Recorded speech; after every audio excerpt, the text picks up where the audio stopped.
ቀንድ ዜናታት ቀዳማይ ሚኒስትር አብይ አሕመድ ኣብ ከባቢ ኣዋሬ ዘህነጽዎ መንበር ኣባይቲ ንዓቕሚ ዘይብለን ኣዴታት ኣረኪቦም ሰላማዊ ፍታሕ ንጎኒ ብምግዳፍ ወራር ዝኸፈተ ጉጅለ ሕወሓት ካብ ምስረቱ ጀሚሩ መዋዕሉ ብኹናት ዘሕለፈ ሓይሊ እዩ ኢሎም ፖለቲከኛ ሓጎስ ነጋ بمخنيات معقب أخول أطوار كتفريزي خالة روسيا وتهدراوي ناوتي كاو سمين كوريا كم تجددت من راخوي مع خنات قالت أنا له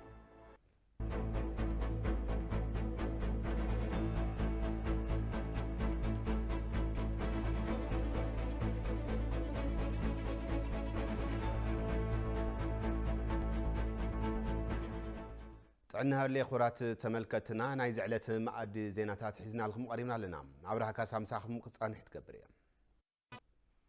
نابت فلما زينا انت نسجر قدماي منستر دكتور ابي احمد اب كبابي عواري زهنص وغزا ناديتات عقم نزيبلن اركبهم تم قدماي منستر اب حدثات غزالو من زبن كمدمر منقد مصحفهم مشهد زهنص وبعلى 4 دبر غزان 24 سدرابيت تربح غير ايوم نصبصاب اسماماو اينو نازريت بريو قدم 4 ورح عب اواري كبابي مرحا قبر حدثات غزا 2014 عام تمرت قدماي منستر ابي احمد تجمرو زارغ غوجوم بز مرحا قبري كحدث امينوم حغوسوم كابز غلصو مونغو وزرو فرهوت دستا حانتين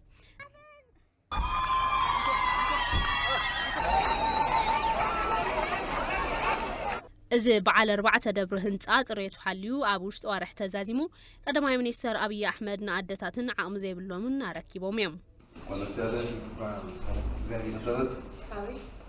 كابز سناي تكبار تربحت كخونا زخالا ويزرو فرهوتون تمالي كابز نبرنا تقامي هوت وطين حزي بعلتوانا بعد 3 مدقس غزا خوينانين. أنا كزان كان جمرو انقلفين تنيتشالو. أنا كابتا معلت جميرة دقي سئي زحدر. اتجازا كاب زفرس النزه اغزابير مسكن اوفيلا عرفت تسمعني مغنياتو جميروم كم زودو سلازفلت باغزابير تسفاغيره نزا معلتي باقي علخو قدماي منستر أبي أحمد بمرها قبر حدثات لوم الزبن كاب مدمر منقد متحفهم بسترخباتاوي بزهنة ووب على 4 دبر هنتا هيوات 24 سدرابيتات كغير غيرهم يوم قدم حزي أبت أقام خونتات نانبرو زنبرو الزناد ديتاتن عامل زي بلومن أرقايانن حزي ملوى وحد استمالة كاب بعال حدق ساوي بعال 3 مدق أسقزا وننتخونخ إلهم يوم كرمت سيقابا غورفو بيتاتشن استيقابا كرمت تاتو وحج ناب غزانياتو اتو وحيد دما كاب شقا زملصيو بإدناينا نحفصو تغزاون بزح عمتات صنحيو لو مفرسه صباح فرسه نابلنا بفرحينا نبر نيرنا حزي كاو وزيخا نابز ميتاو بطعم دس زبليو كاب قالاتن العلي استسمعنا حغوس اغزابير يمسغن دكتور ابيون بطعمي كمسغنوم يدلي በጣም ለማየት ጓጉቼ ነበርና ሳየው በጣም እጅግ በጣም ነው ደስ ያለኝ ንምርአይ በጣም ይታሃዊ ኸኔራ ምስራአኽዎ በጣም ይደስይልኒ እግዚአብሔር ይመስገን መንግስትና ዶክተር አብይውን እግዚአብሔር ይባርኮም ነዝዝ መስል ገዛ ሂቦም ካብ ገዛ ኽራይ ምን ግልታዕ ስለ ዘውጹና በጣም ዕረፍቲ ተሰሚዕኒ እኔ ዛሬ ለመናገርም እኮ አልችልም አነ ሎማ አንተ خزارባ ይከለን በሐጎስ ዝዛረቦ ይጠፊኒ ናይ በሐቂ ምንም ክበል አይከለን በጣም የተሐጉሰ ከቆሻሻ ነው ያነሳን ከጎርፍ ነው ያነሳን ከሽንት ቤት ነው ያነሳን ካብ ርስሓትዩ አልዒሉና ካብ ውሕድዩ አልዒሉና ካብ ርስሓትዩ አልዒሉና ካብ ውሕድዩ አልዒሉና ካብ ሸቃዩ አልዒሉና ኣብ ህይወትና ከምዝ ኸውን ኢልና ሓሲብና የዘን ፈልጥ ነገር ይገሩልና ኣቦ ድኻታት ይንሱ ኣብ መሬትና ንድኻታት ዝተዋውህብተ እዩ ብሳሉ ብዙሕ ድኻታት ስሒቆም እዮም ቅንዕ ኢሎም እዮም እግዚአብሔር ዕድመን ጥዕናን ይሃቦ إذا هيوت عقم زي باللوم صغير تكبر عقم زلوم سب هافتن كالوت كفالات حبر السب كتنبرون تربحتي مرها قبر حدثات غزازو هنا أديتات أو تقريبانين قدماي منستر أبي أحمد أبخلتشن 10 عام تمرت ورحن حسا زي جمرو سناي تكبر كرمتي مرها قبر حدثات غزا أبز حلفو 4 عامتات نبوزحات عام أبياتي عيو منسترات معلت ولنتاويان بحبار أخبيرهم منستر طعنا منستر تمرتي منستر سرحن خلقتن معلتي مع ولنتاويان بحبار أخيرهم اللو أتوم منسترات بحبار أبز سناد ومرها قبري أب قدماي بركن خالاي بركن بيت تمرتي حفشاو ሆስፒታላት ምኒልክን ብዝተፈላለዩ ምድላዋት አኺብሮም ወለው ኣብቲ መርሃ ግብሪ ጽሬት ኣብያተ ትምህርቲ ተኸላፈልሲ ጻህያይ ኾስኳስን ክንክን ፈልስን ተሳሊጡ እዩ ሚኒስትር ጥዕና ዶክተር ሊያ ታደሰ ሚኒስትር ትምህርቲ ፕሮፌሰር ብርሃን ነጋን ካልኦትን አጋይሽን ከም ትረኸውን ተሓቢረሎም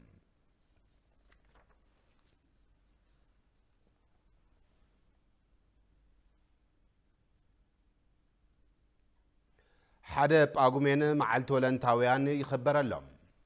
ኣብ ሓድሽ ዓመት 2015 ዓመተ ምህረትን ዓወት ዘብጽሑና ተመክሮታትን ኽብርታትን ብምስፋሕ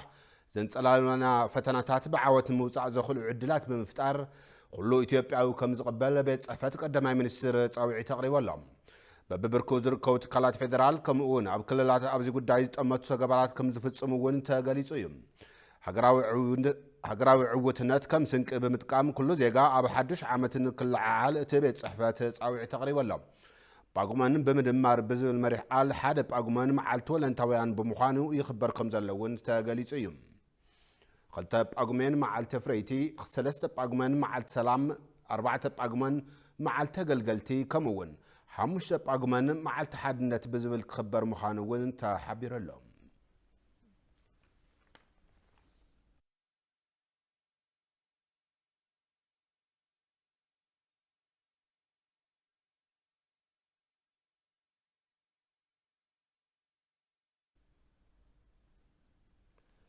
ሓደ ጳጉመን መዓልቲ ሰናይ ተግባር ተባሂሉ ድሕሪ ምስያሙ ብዙሓት ሰናይ ተግባራት ብምፍጻም እቲ መዓልቲ ብብርኪ ሃገር ተኸቢሩ ውዒሉ ኣሎ ኣባዲ ደመቀ ተወሳኺ ኣሎ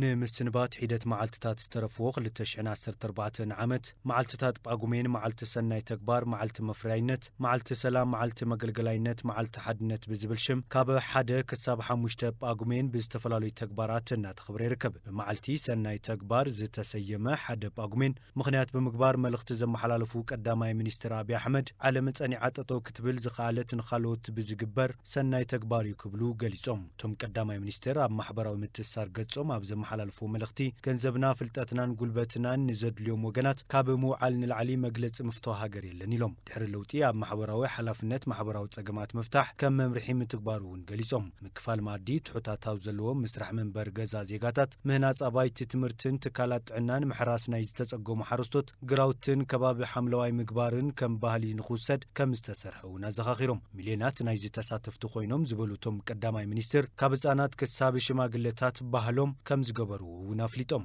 ኣብዚ ዓመት ብዝግበሩ ማሕበራዊ ኣገልግሎታት ንዝተሳተፉ ኩሎም ኣካላት ብሽሞምን መንግስቶምን ምስጋና ኣቕሪቦም እቲ ግልጋሎት ዝረኸቡ ወገናት ከም ዝምርቑናን ከም ዝጽልዩናን ይኣምን ዝበሉ እቶም ቀዳማይ ሚኒስትር ኢትዮጵያ በዞም ወገናት ምርቃትን ጸሎትን ፈተናታት ኣስዒራ ከም እትጓዓዝ ርግጸኛ የክብሉ መዓልቲ ሰናይ ተግባር ምኽንያት ብምግባር ኣብ ዘመሓላልፉ መልእኽቲ ገሊጾም በብብርኩ ዝርከቡ ትካላት ፌደራል ከምኡውን ኣብ ክልላት ኣብዚ ጉዳይ ዝጠመቱ ተግባራት እናፈጸሙ ዝርከቡ እንትኾኑ ሃገራዊ ዕውትነት ከም ስንቂ ብምጥቃም ኩሉ ዜጋ ብሓዱሽ ዓመት ንሓዱሽ ዓወት ንክልዓል መንግስቲ ብዕሊ ጻውዒት ኣቕሪቡ እዩ እዚ መሰረት ብምግባር ጳጉሜን ብምድማር ብዝብል መሪሕ ቃል መዓልቲ ሰናይ ተግባር ኣብ ኣዲስ ኣበባ ብዝተፈላለዩ ተግባራት ተኸቢሩ ውዒሉ ሓደ ጳጉሜን ኣብ ኩለን ክፍለ ከተማታት ኣዲስ ኣበባ ከባቢ ምጽራግ ፈልሲ ብምትካልን መምሃሪ ክፍልታት ተምሃሮ ንሓዱሽ ዘበን ትምህርቲ ድልዋት ናይ ምግባር ስራሕቲ ኣብ መዓልቲ ሰናይ ተግባር ካብ ዝተሳለጡ ተግባራት ተጠቀስቲ እዮም ከንቲባ ምምሕዳር ከተማ ኣዲስ ኣበባ ኣዳነች ኣበቤን ካልኦት ላዕሎት ሓለፍቲ ስራሕ መንግስቲ ኣብ ዝተረኸብሉ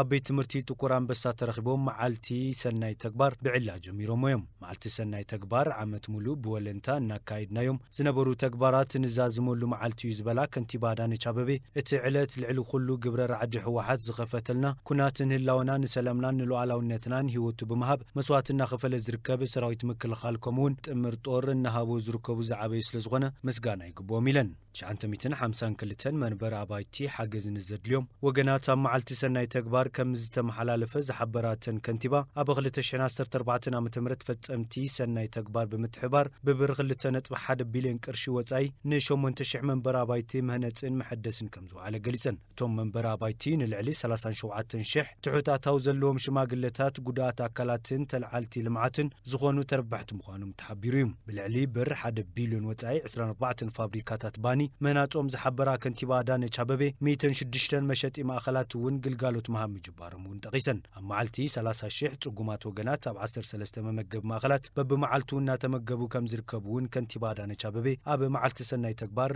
ሓደ ጳጉሜን ምኽንያት ብምግባር ኣብ ዘመሓላለፎ መልእኽቲ ገሊጸን ካብዚ ብተወሳኺ ርእሰ ምሕዳር ክልል ቤንሻንጉል አሻድሊ ሓሰን መዓልቲ ሰናይ ተግባር ምኽንያት ብምግባር ን100 ተምሃሮታት መምህር ናውትታት ሓገዝ ገይሮም መዓልቲ ሰናይ ተግባር ሓደ ጳጉሜን ምኽንያት ብምግባር ሕጽረት ዓቕሚ ንዘለዎም ተምሃሮታት ደፍተር ቦርሳ ሓዊሱ ካልኦት ናውቲ ትምህርትታት ሓገዝ ኣበርኪቶም ኩሉ ማሕበረሰብ ሰናይ ተግባር ብምምዕባል ንዝሐሸ ማሕበራዊ ሓድነት ክጽዕር ከም ዝግባእ ድማ እቶም ርእሰ ምሕዳር መዓልቲ ሰናይ ተግባር ምኽንያት ብምግባር መልእኽቲ መሓላሊፎም መዓልቲ ሰናይ ተግባር ምኽንያት ብምግባር ኣብ ከተማ አዲስ አበባን ካልኦት ከባቢታትን ካብ ዝተፈጸሙ ዓበይቲ ስራሕትታት ስነ ስርዓት ውብቶዶም ተሳሊጡ እዩ እቲ መዓልቲ ምኽንያት ብምግባር ኣብ ሆስፒታል 12 ለካቲት ብሰፊሑ ካብ ዝተዳለወ መርሃ ግብሪ ብተወሳኺ ኣብ ዝተፈላለዩ ጎዳናታት አዲስ አበባ እውን እናተሰለጠ ውዒሉ ኣብዚ ስነ ስርዓት ብዙሓት ዜጋታት መዓልቲ ሰናይ ተግባር ምኽንያት ብምግባር ደሞም ብውህብቶ ዝለገሱ እንትኾኑ ኣብ ካልኦት ከተማታት ክልል እውን ብተመሳሳሊ መልክዕ ኣብ መዓልቲ ሰናይ ተግባር ተሳሊጡ ውዒሉ እዩ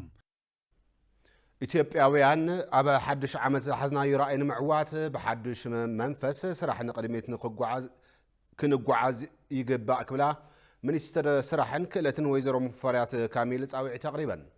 ንመላእ ህዝቢ ኢትዮጵያ ናይ እንኳዕ ኣብጽሕኩም መልእኽቲ ዘመሓላለፋተን ሚኒስትር ሓድሽ ዓመት ዘበነ ሰላም ጥዕና ፍቕርን ምክብባርን ክኸውን ሰናይ ትምኒተን ገሊጸን ኣለዋ ኣብዚ ሓድሽ ዓመት ኢትዮጵያ ዝጀመረቶ ጉዕዞ ምዕባለ ናብ ዝለዓለ ብርኪ ትበጽሐሉን ሰላማት ተረጋግጸሉን ክኸውን እምነውን ኢለን ዜጋታት ሰሪሖምን ለፊዖምን ምዕባለኦም ንኽዕውቱ ዝጽዕርሉ ዓመት ንክኸውን እውን ተመንየን ኣለዋ ኢትዮጵያ ተወዳዳሪት ንምግባር እቲ ሚኒስትር ከም ዝሰርሕ ብምሕባር ነዚ ንምዕዋት ክንጽዕር ኢና እውን ኢለን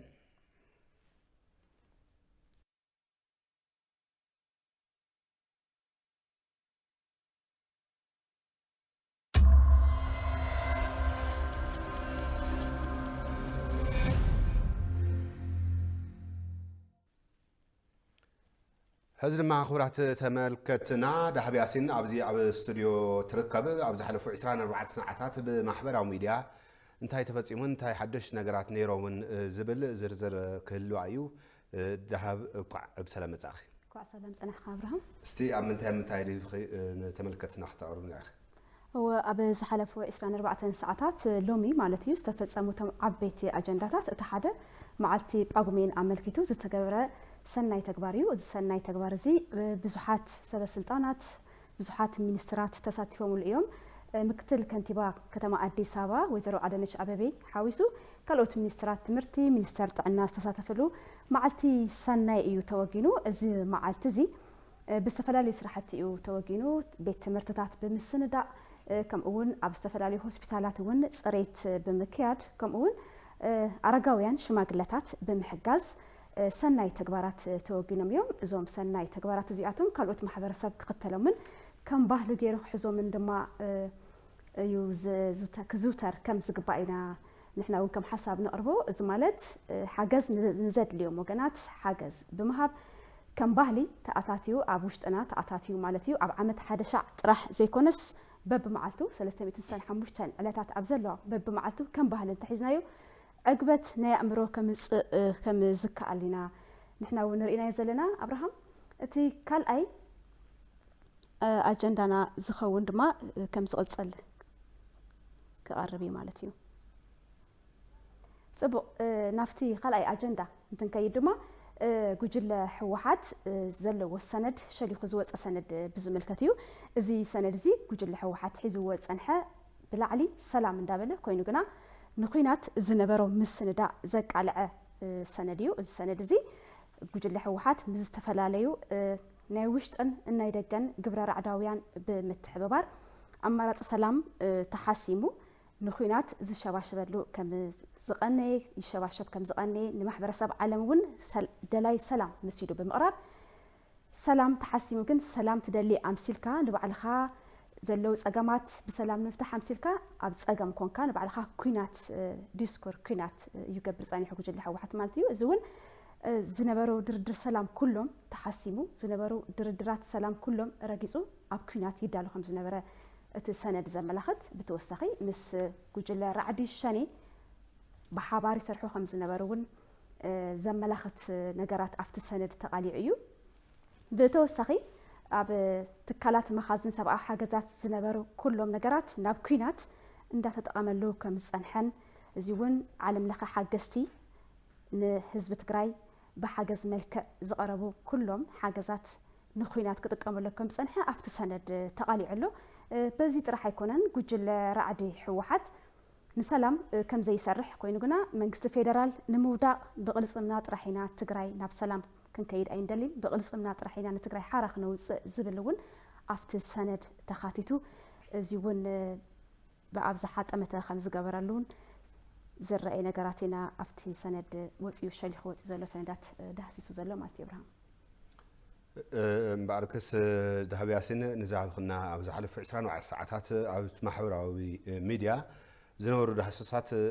ብስፍሕ ዝበለ መልክዑን ተመልከትና ስለዘቕረብኺ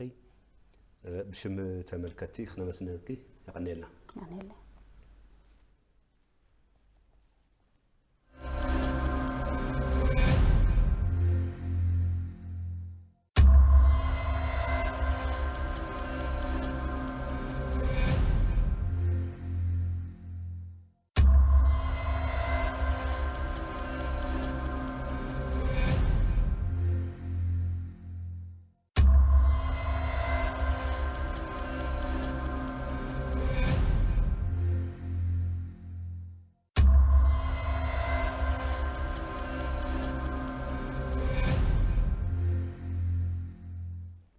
سلام وفتح نقولني بمقداف ورار زخافة جل حوحات كم مسروت جميرو موال بكوينات زحلف حيلي إيلو بوليتيكانيا حاجوس نقام من سنتجراين تجل لعز أقطب من فتار كعاليو يجب زولو تم بوليتيكانيا محبرسة بدياسبرا ونقديو كبركت تلاوي يوم اللوم بريهو برهانة توسخلو ዝተፈላልዩ እዋናዊ ሃገራዊ ዛዕባታት ኣልዒሎም ምስ ኢቲቪ ጻንሒት ዝገበሩ ፖለቲከኛ ሓጎስ ነጋ መንግስቲ ፌደራል ጎንፂ ሰሜናዊ ክፋል ኢትዮጵያ በዘተ ሰላም ንምፍታሕ ኣብይ ኮሚቴ ኣጣይሹ ናብ ስራሕ ምእታው ብምዝኻር ብወገን ህወሓት ግን ዝተበግሶ ዚ ተቐባልነት ስለ ዘይረኸበ እቲ ጉጅለ ሳልሳይ ዙርያ ኩናት ከፊት እዩ ይብሉ ኣይተ ሓጎስ ኣብ ርእይቶኦም ከም ዘልዕልዎ ጉጅለ ህወሓት ኣብ መዋእል ህላውኡ ውግ ኣቋሪጹ ኣይፈልጥን ባህልዮም እቲ ንሳልሳይ ግዜ ኣብ መንጎ ካልኣይን ሳልሳይን ኢሉ ዘቕምጦ ሰብ ናይ ምድለዋት ግዜ እዩ ነይሩ ምድላው ካ ኣካል ውግ እዩ ህወሓት ካብ ኩናት ኣቋሪጹ ኣይፈልጥን ብቁል ካብ ዝብል ጀሚሩ ሕጁና ውግ ኣለና ኣይ ዕረፍና ትፋስ ዝሃበና ዕረፍቲ ዝሃበና ግዜ የለን ባህርያት እዩ እዚ ብዘይ ኩናት ክነብር ኣይክእልን ባህሪ ኸ ኣይቅየርን ክተጥፎ እንተዘይ ኮይንካ በስተቀር ኣመል ክሳብ መቃብር ክሳብ መግነዝ ዝበሃል ነገር ኣሎ ብናይ ትግርኛ ዘራርባ ኣመል ክሳብ መግነዝ ሞት ያትፈልየካ ምስ ኣመልካ ስለዚ ህወሓት ምስ ኣመሉ ሞት ያትፈልዮ ዳ እምበር ከምዚ ተማሂሩ ካብ ተመክሮ ክመሃር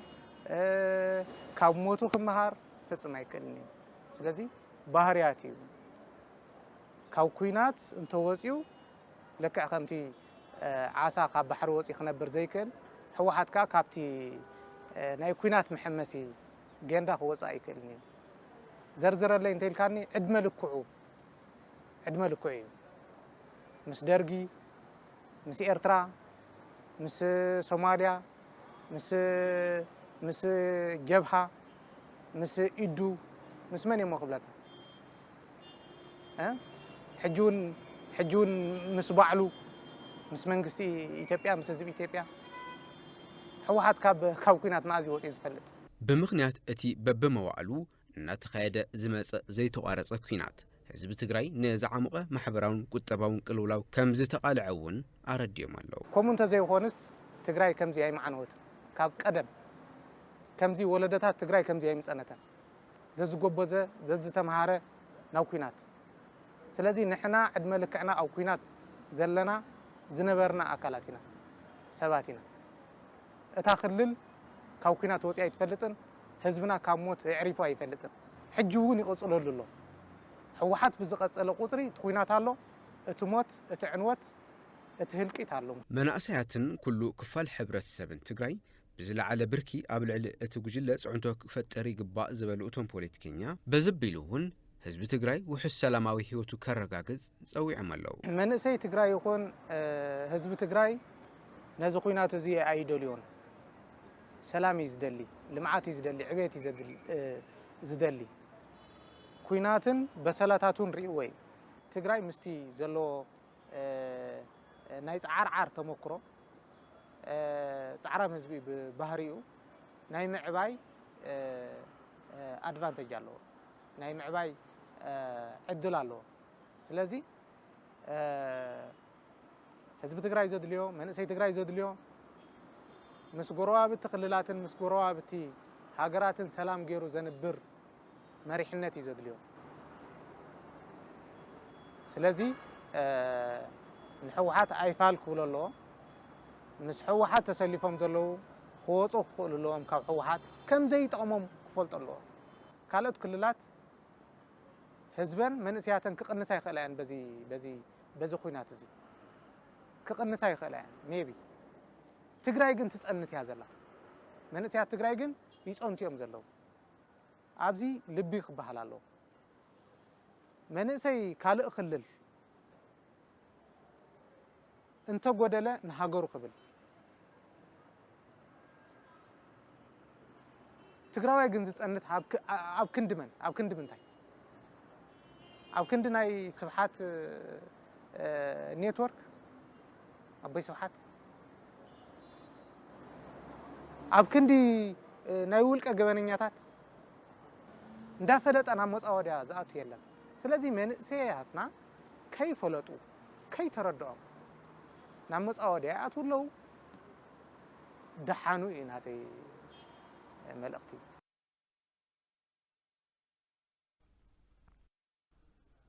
ሰብ ሃፍቲ ክልል ኣምሓራ ልዕሊ 3 ሚልዮን ብር ዝግመቱ ኣብዑር ኣብ ግንባር ሰሜን ማይ ጸብሪ ተከዘን ዝርከብን ሓበራዊ ሰራዊት ደገፍ ገይሮም።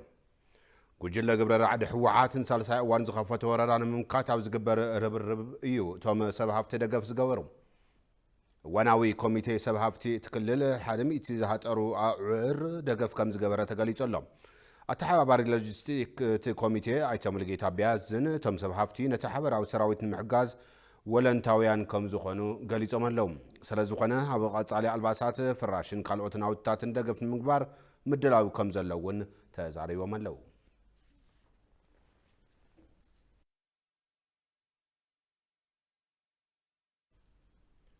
ኣብ ዞባ ደቡብ ወሎ ምምሕዳር ወረዳ ተንታ ካብ ማሕበረሰብቲ ወረዳ ገንዘብ ብምትእኻብ ኣብ ግንባር ራያ ንዝርከብ ሓበራዊ ሰራዊት ሓገዝ ስንቂ ኣበርኪቱም። ንሳልሳይ ግዜ ወራር ዝፈጸመ ጉጅለ ራዕዲ ሕወሓት ኣብ ምኩሻሕ ዝርከብ ሓበራዊ ሓይል ደጀን ብምዃን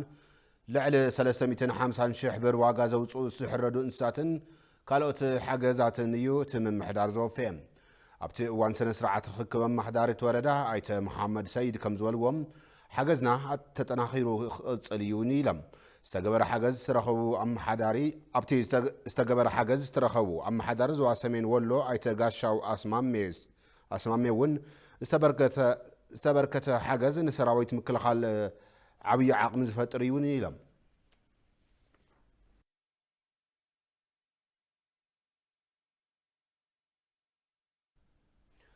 ፖሊስ ፌደራል ኢትዮጵያ ዓቕሚ ምክልኻል ገበን ንምጉልባት ኣብ ዩኒቨርሲቲ ፖሊስ ኢትዮጵያ ብምህንድስና ኩናት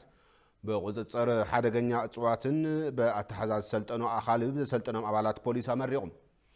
ፖሊስ ፌደራል ኢትዮጵያ ብቐጻሊ ዘቐምጦ ኣብ ኣፍሪቃ ምሩፅ ትካል ፖሊስ ናይ ምህናፅ ራእዩ ንምዕዋት ካብ ስልጠና ብተወሳኺ ዶክትሪን ፖሊስን ዝተፈላለዩ ፖሊስ ዝምርሐሎም ሰነዳት ብምድላው እጃሙ እንዳተዋፀ ምዃኑ ተገሊጹ። ኣብቲ ስነ ስርዓት ምርቓት ላዕለዎት ሓለፍቲ ትካል ተረኺቦም እዮም።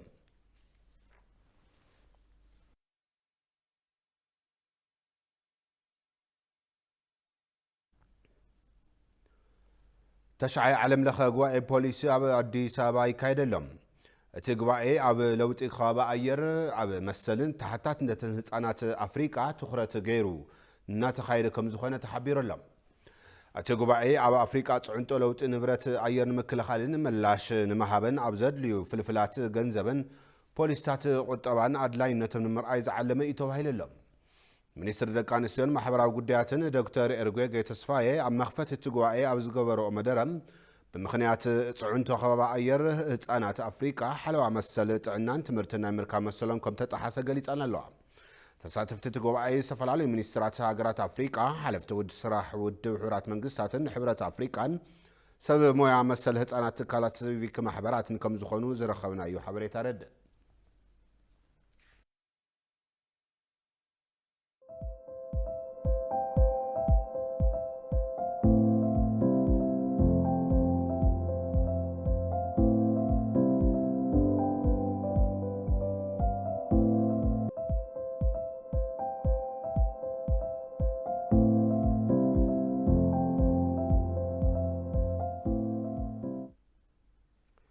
ኢትዮጵያ ኣብዚ ዝውዳእ ዘሎ ዓመት ኣብ ውሽጢ ዝተፈላለዩ ፈተናታት ኮይና ብመዳይ ቁጠባ ዝተፈላለዩ ስጉምታት መዝጊባ እያ። ብፍላይ ኣብ እቶት ንግዲ ሰደድ ወፃኢ ልዕሊ 4 ቢልዮን ዶላር ሸርፊ ወፃኢ ብምርካባ ዝዝከር እዩ። እዚ እቶት ሸርፊ ወፃኢ ኣብ ታሪክ ንግዲ ወፃኢ ኢትዮጵያ ዝዓበየ ምዃኑ እውን ተሓቢሩሎ። ኣብቲ ንዛዝሞ ዘለና ዓመት 2014 ዓመተ ምህረት ብኻልእ ገጽ ኢትዮጵያ ፈለማይ ናጻ ዞባ ንግዲ ዝመሰረተትሉ ዓመት እዩ። ቦሪ ብርሃነ ተወሳኺ ክልወይ ኣብዚ ዝዛዘም ዘሎ ዓመት ቁጠባ ኢትዮጵያ ኣብ ውሽጢ ዝተፈላለዩ ፈተናታት ኮይኑ እውን ዘተባባዕ ስጉሚ ኣርእዩ እዩ። በቲ ሓደ ገጽ ድማ ዘቕባብ ዋጋ ቀንዲ ፈተና ሃገራዊ ቁጠባ ዝነበረሉ ዓመት እዩ 2014 ዓመተ ምህረት። ብፍላይ ኣብ እቶት ንግዲ ወፃኢ ተጸራሒ ውጽኢት ተመዝጊቡ እዩ። ኤክስፖርታችን ለ7 ዓመታት ዲክሪዚንግ ሬት ነበር፣ አያድግም። ንግዲ ወፃኢና ን7 ዓመታት ዕቤት ኣይነበሮን። ኣብ ዝሓለፈ ዓመትን ሎብ ዘበንን ብዘካየድናዮ ሪፎርም 1 ቢልዮን ዶላር ዝነበረ እቶት ንግዲ ወፃኢ ኣብ ውሽጢ 2 ዓመት 4 ቢልዮን ኣብጽሕናዮ ኢና። በተለይ 2014 የተመዘገበው 4.12 ቢሊዮን ዶላር በሀገራችን የውጭ ንግድ ታሪክ ብፍላይ ኣብ 2014 ዝተመዝገበ እቶት ንግዲ ወፃኢ 4.1 ቢልዮን ዶላር ኣብ ታሪክ ሰደድ ንግዲ ሃገርና እቲ ልዑል ዓቐን እዩ። ካብ ዘፈር ግልጋሎት እውን ኣብዚ ዝውዳእ ዘሎ ዓመት ልዕሊ 6 ቢልዮን ዶላር እቶት ሸርፊ ወፃኢ ተረኺቡ እዩ። ካብ ውሽጡ እዚ ዝዓበየ ብጽሒት ዝሽፍን ድማ በመንገዲ ኣየር ኢትዮጵያ ዝተረኸበ እቶት እዩ። በ2014 ወደ 6.3 ቢሊዮን ዶላር ኣብ 2014 ከባቢ 6.3 ቢልዮን ዶላር ካብ ንግዲ ወፃኢ ዘፈር ኣገልግሎት ረኺብና ኢና። ካብዚ እቲ 4.75 ቢልዮን ዶላር ካብ መንገዲ ኣየር ኢትዮጵያ ዝተረኸበ እዩ። ድሕሪ ለበዳ ኮቪድ-19 ዝተፈጠረ ዓለም ለኻዊ ቅልውላውን ኩናት ሩስያን ዩክሬንን ካልኦት ውሽጣውን ደጋውን ጽዕንቶታት እንተሃለዉ እውን ኢትዮጵያ ብቐጥታዊ ኢንቨስትመንት ኣብ ክፋል ኣህጉር ምብራቕ ኣፍሪካ ኣብ ቅድሚት ዝተሰርዐትሉ ዓመት እዩ ነይሩ። በተለይ በምስራቅ አፍሪካ ቀዳሚ የውጭ ቀጥተኛ ኢንቨስትመንት ተቀባይ ሆናለች ኢትዮጵያ። ብፍላይ ኣብ ምብራቅ ኣፍሪካ ቀዳመይቲ ተቀባሊት ቀጥታ ኢንቨስትመንት ወፃኢ ኮይና እያ ኢትዮጵያ። ከባቢ 3.31 ቢልዮን ዶላር ቀጥታ ኢንቨስትመንት ወፃኢ ኣመስጊባ እያ። ካብቲ ዝሓለፈ ዓመት ጀሚሩ ውሕስና ምግቢ ንምርጋጽ እናተሰርሐሉ ዝርከብ ሕርሻ ስርናይ ሓጋይ ኣብ 2014 ዓመተ ምህረት እውን እንተኾነ ብዕቱብ ተሰሪሕሉ። እኛ በተፈጥሮ የታደለች ናት ኢትዮጵያ እያልን እጃችን ወደ ውጭ ነው። ኢትዮጵያ በተፈጥሮ ዝተዓደለት እያ እናበልና ንሓገዝ ወፃኢና ነማዕዱ ልዕሊ 650,000 ሄክታር መሬት ዝሸፈነ ኣብዚ ዝኽንበት ዘሎ ዓመት ዝተኻየደ ሕርሻ ስርናይ 25 ሚልዮን ኩንታል ምህርቲ ክርከቦ ተጽቢት ይግበር። እዚ ተበግሶ እዚ ዕላምኡ ምሽፋን ጠለብ ውሽጢ ዓዲ ጥራሕ ኣይኮነን፣ ስርናይ ንዕዳጋ ዓለም ንምቕራብ እውን እዩ። ከሚቀጥለው ዓመት ጀምሮ ስንዴ ኢትዮጵያ ውስጥ አናስገባም ብለ ወሰነ። ካብ ዝቕጽል ዓመት ጀሚሩ ስርናይ ካብ ወፃኢ ኣይነእቱን ኢልና ወሲና ኢና። መሬት እናሃለወ ዘርኢ እውን ሒዝና ሓረስታይ እውን ከም ዝኽእሎ ፈቲና ድሕሪ ምርኣይና ስርናይ ካብ ወፃኢ ነእቱን ሓረስቶት ኣመሓደርቲ ክልላትን ክኢላታትን ስርናይ ንሃልኪ ምግቢ ጥራሕ ዘይኮነስ በሊዕኻ ጸጊብካ ንኽትሸይጥ ዘኽእል ዓቕሚ ኣሎ። ነዚ ምምጻእ የድሊ። ባንኪ ልምዓት ኣፍሪካ ኢትዮጵያ እቲ ዝጀመረቶ ልምዓት ስርናይ ሓጋይ ንኻልኦት ሃገራት ኣፍሪካ ተጸራሒ ተሞክሮ ከም ዝኾነ ዝገለጸሉ ዓመት እዩ ነይሩ 2014 ዓመተ ምህረት። Prime Minister Abiy Ahmed of Ethiopia told me last week. ቀዳማይ ሚኒስትር አብይ አሕመድ ዝበሉኒ ክጸርሕ ኢትዮጵያ ለብዘበን 650,000 ሄክታር መሬት ብስርናይ ሸፊና ትርከብ ካብዚ 2.5 ሚልዮን ሜትሪክ ቶን ስርናይ ክሕፈስ እዩ ኢትዮጵያ ለውጢ ኩነታት ኣየር ዓለም ዘስዕቦ ሓደጋ ንምክልኻልን ንምቁፅጻርን ምዕባይ ሽፋን ኣግራብ ከም ቀንዲ ኣንፈት ሒዛ እናሰርሐትሉ ትርከብ ነዚ ንምትግባር ድማ ካብ 2011 ዓመተ ምህረት ጀሚሩ በብኽራማቱ ሓምለዋይ ዓሰር ወፍሪ ምትካል ፈልሲ እናካየደት መጽያ ኣብ 4 ዙርያ 20 ቢልዮን ፈልሲ ንምትካል ትልሚ ብምሓዝ ዝተጀመረ እዚ ወፍርዚ ክሳብ ናይ መወዳእታ ኣዋርሕ እዚ ዝፋነ ዘሎ ዓመት 25 ቢልዮን ፈልሲ ንምትካል በቂዓ እያ ባለፉት 3 ዓመታት ኣብ ዝሓለፉ 3 ዓመታት ብሓፈሻ ከባቢ 18 ቢልዮን ፈልስታት ተተኺሎም እዮም ናይ ሎሚ ዓመት ግን ምስ ፈላማይ ዓመት ዝወዳደርን ልዕሊ 18 ሚታዊ ልዕሊ ዝተለምናዩ ዝተኸልናሉ ዓመት እዩ የተናገርነውን የምንፈጽም ዝተናገርናዩ በተግባር ከምንዕውት ዝተለምናዩ ከምንፍጽም ምትላምን ምዝራብን ጥራሕ እንተይኮነስ ዛዚምና ኣብ ዓወት ጠጠው ንብል ህዝብታት ምዃንና ንባዕልናን ንዓለምን ዘረናሉ ዕለት ስለ ዝኾነ ብወገነይ ድርብ ሓጎስ ስለ ዝተሰምዐኒ እንኳዕ ደስ በለኩም ሃገራዊ ቁጠባ ኢትዮጵያ ብዝተፈላለዩ ዘፈራት ዝተባባዕ ሱግሚ ዘርእየሉ ዓመት እኳ እንተነበረ ምውሳኽ ናህሪ ዋጋ ፈታኒ ምንባሩ እዩ መንግስቲ ዝሕብር ነዚ ንምቁፅጻርን ሕብረተሰብ ኣብ ዝጠልቦም መሰረታዊ ሃለኽቲ ቀረባት መምሕያሽ ዋጋ ንኽመጽእን ዓበይቲ ስጉምትታትን መምሕያሽ ፖሊሲን ከም ዝተተግበረ እውን ይዝከር ኣብዚ እንዛዝሞ ዘለና ዓመት ዛሬ አነስተኛ ገቢ ያላቸው የመንግስት ሰራተኞች ዝቅተኛ ገቢ ያላቸው ሰዎች በጥቅሉ ሎሚ ትሑት እቶት ዝረኽቡ ዜጋታት ብሓፈሻ ዕለታዊ ህይወት ከቢድዎም ይርከብ ኣብ ኢትዮጵያ ዕለታዊ መነዋውሮን ምምራሕ ፈተና እናኾነ መጺሎ ነዚ ንምፍታሕ ናሃር ዋጋ ዓዳጋ እንታይ ኢና ንገብሮ ምባል ዘይኮነስ ኩሉ ብዘለዎ ዓቕምን ቦታን ክሰርሕ ይግባእ በሁሉም መለክያ ላይ ጥሩ አፈጻጸም ቢኖረን ብኩሎም መለክዕታት ጽቡቕ ኣፈጻጽማ እንተሃለወና እኳ ኣብ ናህር ዋጋ ግን ብዝድለልክ ኣይከድናን ስለዚ ናህር ዋጋ መልክዕ ንክሕዝ ብወገን መንግስቲ ብዙሕ ጻዕሪ እናተገብረ ይጸኒሑም ከዋጋ ንረት አኳያ እንግዲህ እንደምናውቀው ዋጋ ንረት በኢትዮጵያ ኢኮኖሚ ውስጥ ናህር ዋጋ ዓዳጋ ኣብ ቁጠባ ኢትዮጵያ ንነዊሕ እዋን ጸንሐ ጸገም እዩ ኣብቶም ዝሓለፉ 3 ዓመታት እውን እዚ ጸገም እዚ ከምቲ ዝነበረ እዩ ዘሎ ብተኸታታሊ እውን እናወሰኸ ከም ዝመጸ ኢና ሪና ዓለም ለኻዊ መልክዕ እናሓዘ እዩ መጽኡ ኣብ በጀት ዓመት 2014 ቀንዲ ፈተና ማክሮ ኢኮኖሚ ኮይኑ ጸኒሑ እዩ እዚ ቦትኡ ንሓዱሽ ዓመት ከረክብ ዕድመ ውሑዳት መዓልትታት ዝተረፉ ዓመት ሃገራት ዓለም ከም ሓደ ኣንፈት መሰረታዊ ስግግር ቁጠባዊ ዕቤት ጌረን ዝግልገላሉ ናጻ ዞባ ንግዲ ኣብ ኢትዮጵያ ብዕሊ ዝተጀመረሉ ዓመት እዩ ነጻ የንግድ ቀጠና በልዩ ኢኮኖሚ ቀጠና ወይም ስፔሻል ኢኮኖሚክ ዞን ማዕቀፍ ውስጥ የሚመደብና ናጻ ዞባ ንግዲ ኣብ ፍሉይ ቁጠባዊ ዞባታት ዝምደብ እዩ ምስ ከም መዋሃሃዲ ምህርትታት ሰደድ ኢንዳስትሪ ፓርክታት ሎጂስቲክ ፓርክታትን ተቀራራቢ ባህሪ ዘለዎ ስርዓት ቁጠባዊ መምሕያሽ እዩ ቻይና ከጀመረች አሁን ወደ 42-3 ዓመት ገደማ አስቆጥሯል ቻይና ካብ ትጅምሮ ከባቢ 43 ዓመታት ተቆፂሩ ኣሎ ቻይና ሕዚ 54 ተመሳሰልቲ ማእኸላት ቁጠባ ንግዲ ሰደድን ወደብን ከምኡ ድማ ነፃ ዞባታት ንግዲ ኣለውዋ እዚ ናብ መፈጸምትኡ ዝቃረብ ዘሎ 2014 ዓመተ ምህረት በመዳይ ማኑፋክቸሪንግ ኢንዳስትሪ ዝተፈላለዩ መምሕያሻት ዝተተግበረሉ ዓመት እዩ ነይሩ ሓደ ካብዚኣቶም ማእኸሎት ኢንተርፕራይዛት ንምንቕቃሕ ዝተኻየደ ኢትዮጵያ ተፍሪ ሃገር ለኸ መርሃ ግብሪ ምልዕዓል ማእኸሎት ኣፍሬቲ ኢንዳስትሪታትን ኢንተርፕራይዛትን እዩ በዚ መርሃ ግብሪ ምልዕዓል እዝን ብተወሰኽቲ ስራሕትን ካብ ወፃኢ ንዝኣቱ ምህርትታት ዘትክኡ ጠለባት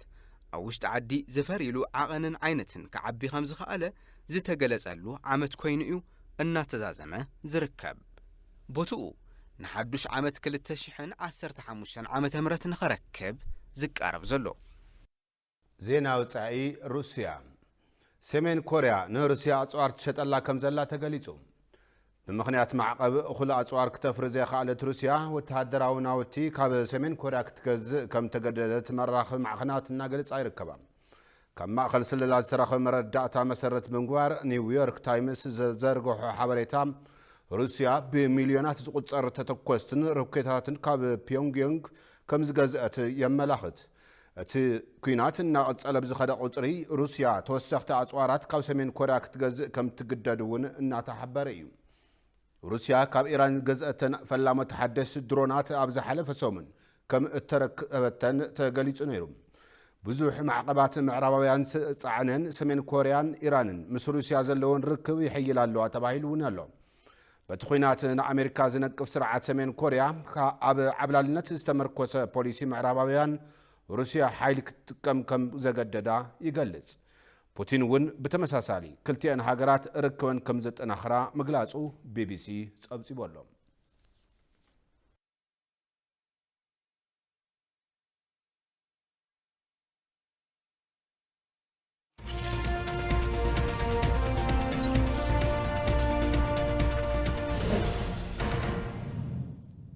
ناب زينا عراقان تنسجر أبز حلفة بجت عامت نخل تنت 8 مليون زيجات تعدل سرح كم تفترم ميسر سرحن كلتن ويزرو مفريات كامل قليتن إثيوبيا فتاني أبز خونت كونتات أب تركوال وان نتم فتنتات ناب عدل بمقيار بزحات عدل سرح مفتار كم تخعل ويزرو مفريات كامل تزاربا تنمينسر أبوشت عدزولو حيل سبب بخلت مودة بسفالالي تقبارات أبوشت سرعات السمرتين أي مكتات سرحي سرح كم زلون قالي ثانيا كساب 5 مليون زخون زيغاتات بحصيرن سروعن سلطناتات زيغاتات تربحت كم زخونون أبرهن اللوا كمون مفار عدل سرح حقرات وصاي بزملكت أبز حلفو عوارح كاب سلطناتات جميرو كساب مفار زرلو سرعات بمفتاش السرار حان مقيار كم تفتنون تزاربنين ناب حقرات وصاي زوافر زيغاتات اخول مدلاو سنه لبونا كمون بزعبا زوافر له حاجر افلطون كلتن كلهم تكالات مسلطن تكنيكن موያን حدش سرعات تمرتين خدالون كخلسن كم تجربون تغليصنل